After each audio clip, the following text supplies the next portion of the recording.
Hola, ¿qué tal? Muy buenas noches, amantes de México. Nuevamente estamos con ustedes para llevarles leyendas de las calles de México, de Luis González Obregón, en la voz de México en el corazón. Les invitamos a que se queden. Vamos a tener dos leyendas. Empezamos. La primera es un aparecido, leyenda de la Plaza Mayor.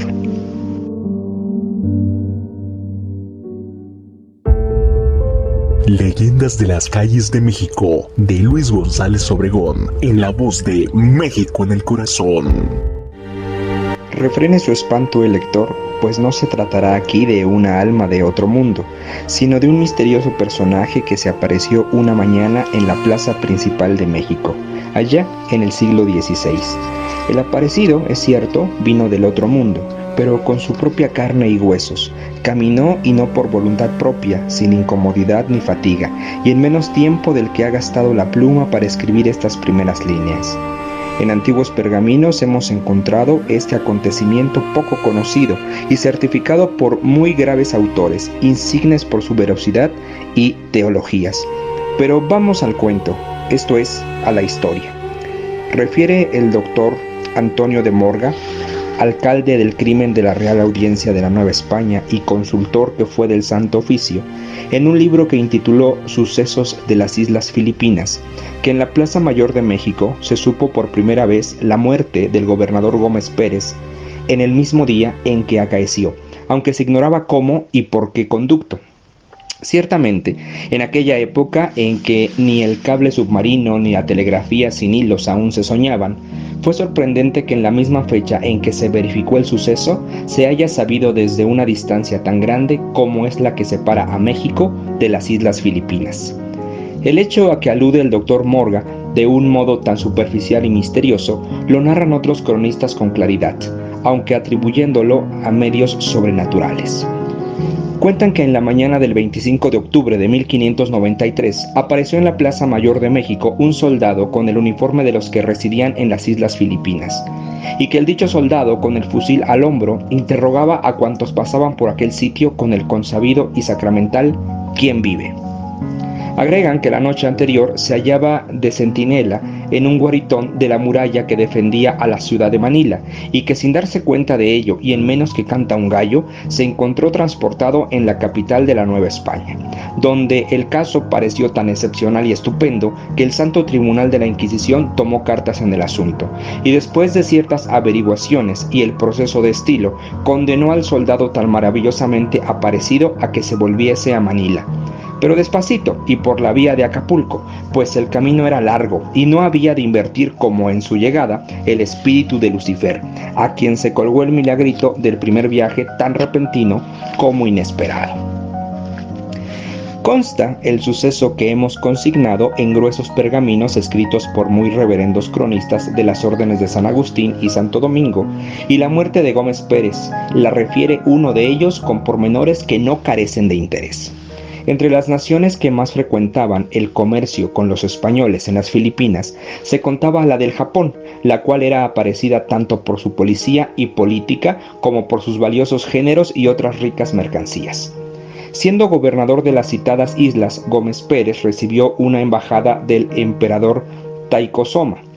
Casi por el mismo tiempo, dice Fray Gaspar de San Agustín, llegaron a Manila por parte del rey de Camboya embajadores y el mero portugués, nombrado Diego Belloso, y el otro castellano, llamado Antonio Barrientos, que trajeron de regalo al gobernador 2 hermosos elefantes, que fueron los primeros que se vieron en Manila.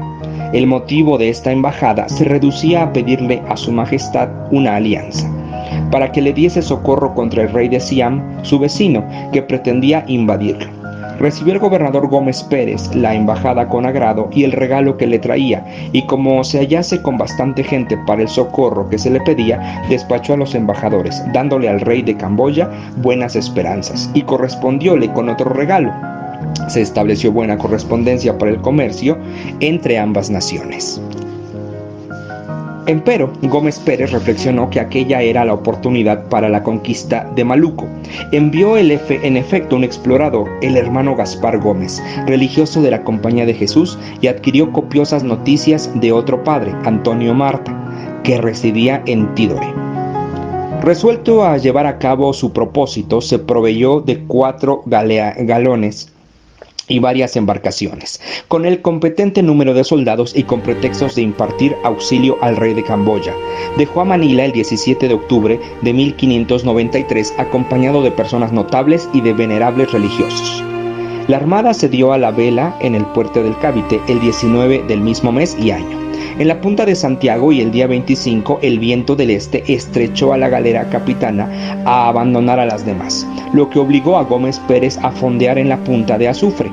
Como la corriente de las aguas era impetuosa, había ordenado a los chinos que llevaran consigo un remasen con fuerza, y esto que eran 250, alegando disgustos porque los había reprendido con severidad el gobernador.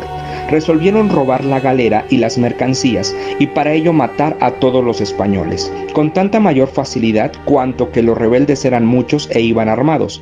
Trababa la conspiración, en la misma tarde se vistieron los chinos con túnicas blancas para distinguirse entre sí, y después de haber degollado a los españoles en el mismo instante que salía Gómez Pérez de su camarote, le abrieron por la mitad la cabeza y su cadáver, junto con el de los otros, fue arrojado al mar, logrando los criminales de tan perfecta manera apoderarse de lo que codiciaban. No faltan cronistas tan sencillos como severos que digan que aquella muerte fue un castigo del cielo, pues afirman que el gobernador Pérez durante su vida no había caminado de acuerdo con el obispo de Manila, Fray Domingo de Salazar, y que varias y repetidas disputas se entablaron entre los dos con motivo de negocios del Estado y la Iglesia. Sea de esto lo que fuere, lo que sí atestiguan los ya mencionados cronistas es que tanto en Manila como en México la muerte del gobernador fue anunciada por signos sobrenaturales, que en Manila, entre los retratos de los caballeros de las órdenes militares que existían en la portería del convento de San Agustín, había uno de Gómez Pérez, y que en el mismo día de su fallecimiento amaneció cuarteada la pared en que estaba pintado el retrato, en la parte que correspondía a la cabeza del gobernador, a quien, como se dijo, habían dividido el cráneo los asesinos. Es digno de ponderación, concluye Fray Gaspar de San Agustín, que el mismo día que sucedió la tragedia de Gómez Pérez se puso en México por arte de Satanás, de quien valiéndose algunas mujeres inclinadas a semejantes agilidades, trasplantaron a la Plaza de México a un soldado que estaba haciendo posta una noche una garita de la muralla de Manila, y que fue ejecutado tan sin sentirlo el soldado que por la mañana lo hallaron paseándose por sus armas en la Plaza de México, preguntando el nombre de cuantos pasaban. Pero el Santo Oficio de la Inquisición de aquella ciudad le mandó volver a aquellas islas, donde lo conocieron muchos, que me aseguraron la certeza del suceso. Ante semejante aseveración de un cronista tan sesudo, nosotros no podemos ni quitarnos rey y nos conformamos con repetir. Y sí, amigo lector, se lo comento, como me lo comentaron, se lo cuento.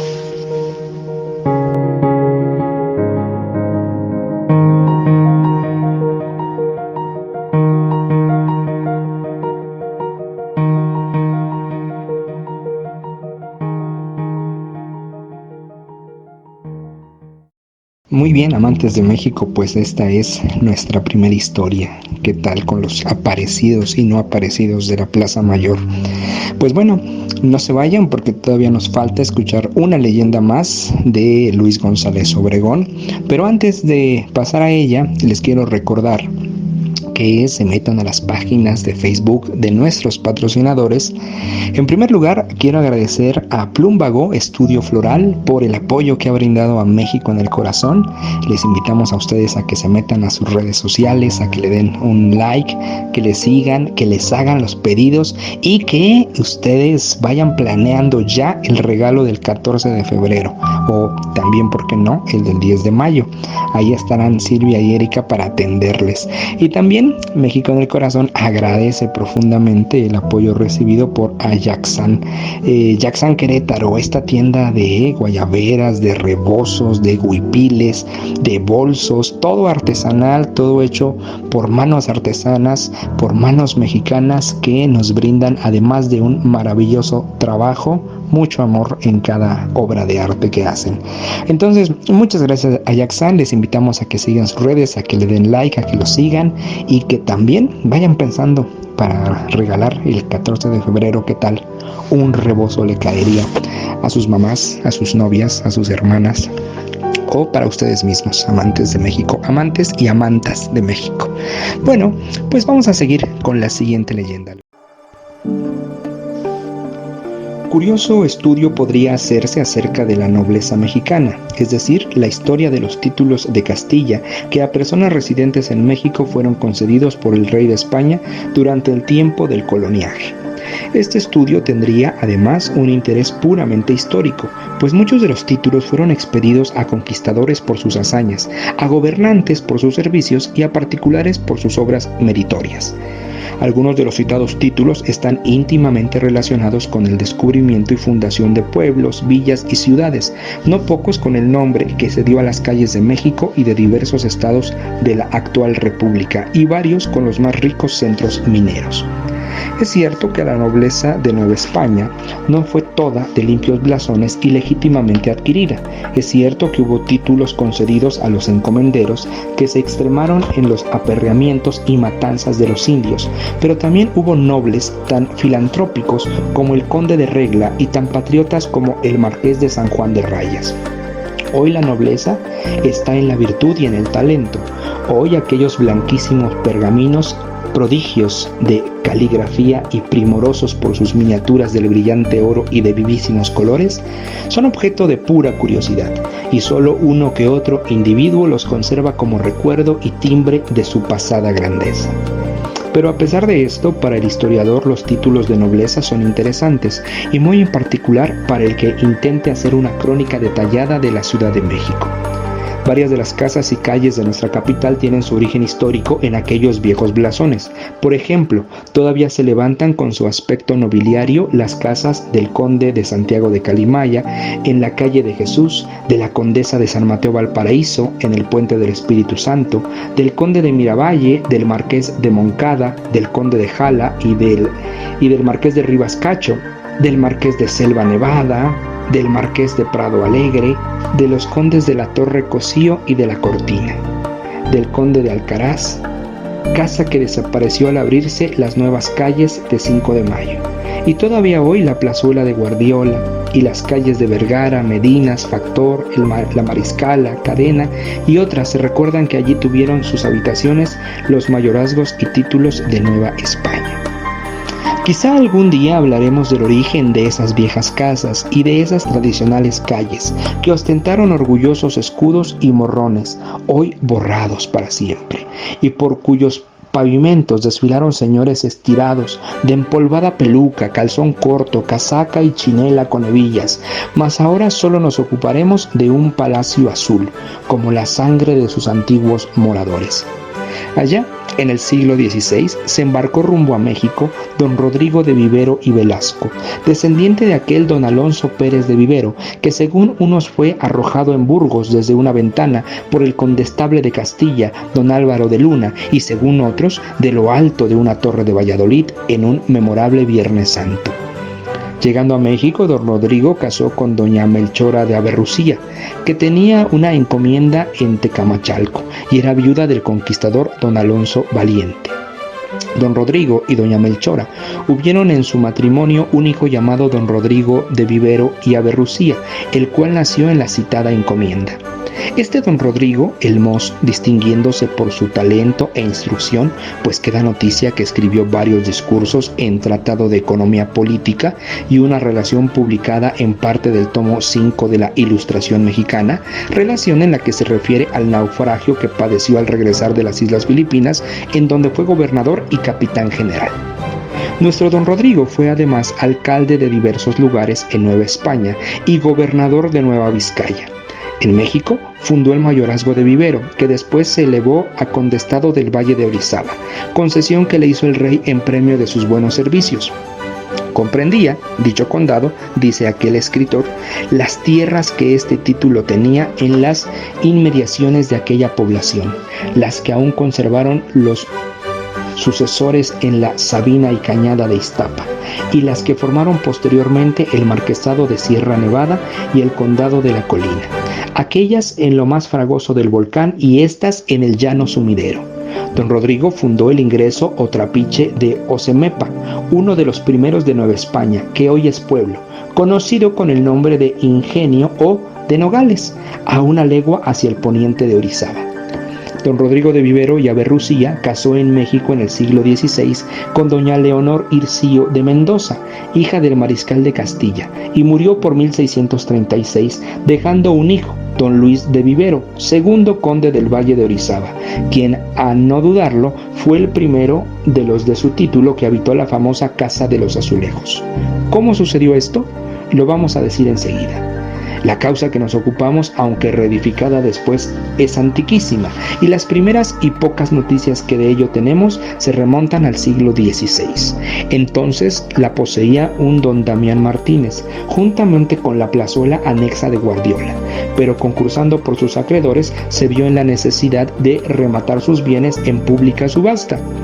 El mejor postor a dicha casa fue don Diego Suárez de Peredo, a quien se adjudicó en la cantidad de 6,500 pesos y tomó posesión de la finca y plaza el 2 de diciembre de 1596. Don Diego enviudó, metiéndose a fraile franciscano en el convento de Zacatecas, e instituyó un mayorazgo vinculado con la casa ya citada y en otros bienes que heredó a su hija doña Graciana, la cual contrajo matrimonio con don Luis de Vivero II, conde del Valle de Orizaba, como hemos dicho.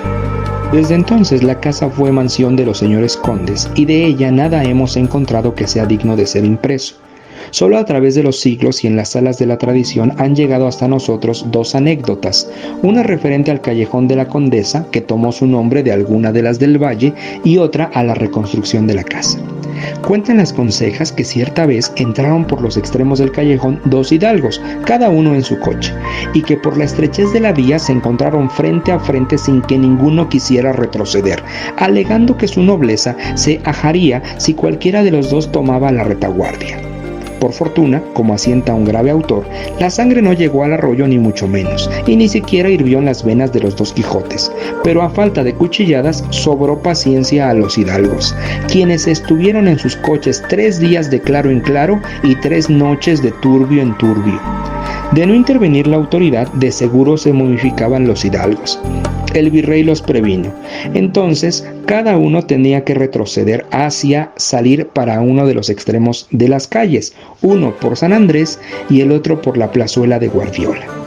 La otra anécdota, aunque sin fundamento histórico, es tan conocida que la omitiríamos si no temiéramos a la erudición callejera. Se dice, se cuenta y se comenta que uno de los condes del Valle tenía un hijo y que este hijo fue un calavera redomado. El heredero, fiado en sus riquezas, más pensaba en derroches que en negocios.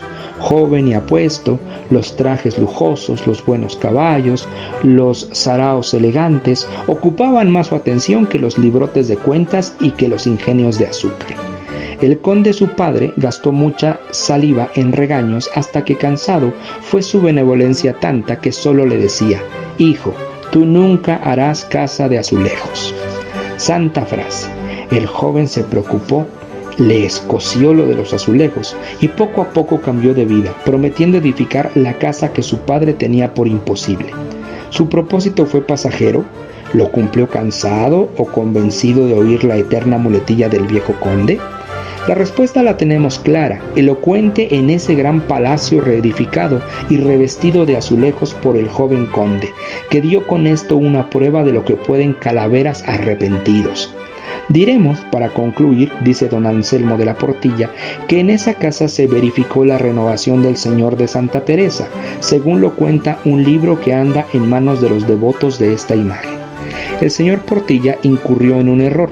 La escultura, que según cuentan se transfiguró y sudó milagrosamente en el entresuelo de dicha casa, no fue la del Señor de Santa Teresa, sino la del Santo Cristo de los Desagravios, que estuvo después en la capilla de Burgos del convento de San Francisco de México.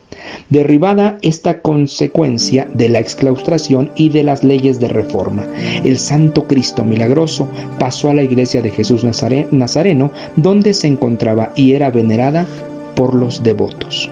Consumada la independencia, abolidos los títulos, los condes del Valle de Orizaba continuaron viviendo en la Casa de los Azulejos. Así transcurrieron los años hasta el 4 de diciembre de 1828, día funesto para México por los robos que cometió la plebe enloquecida por el motín de la Acordada.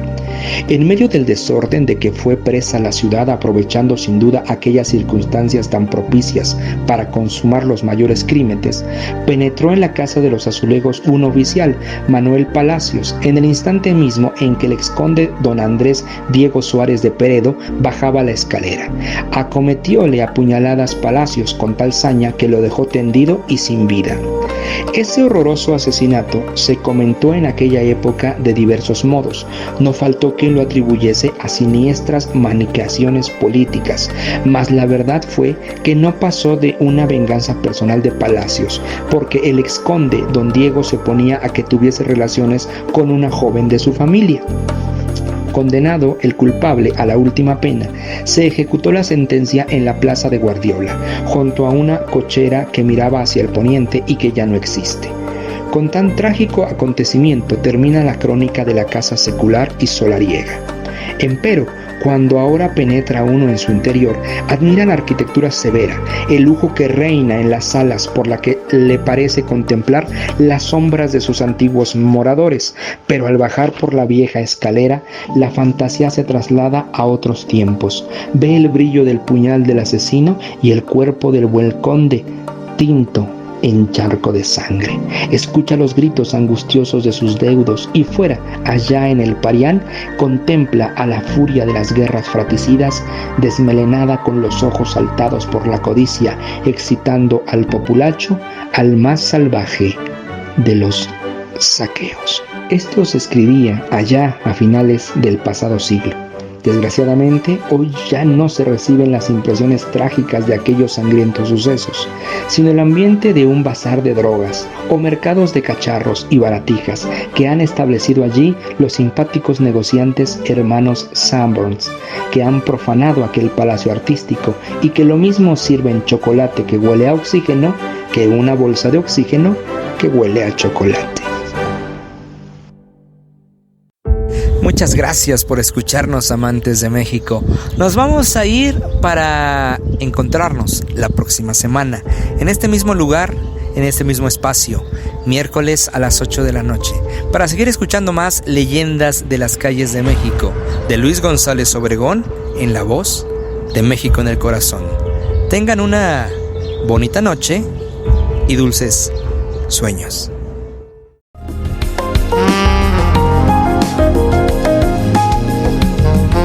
Síguenos en redes sociales, @Una TV, la otra cara de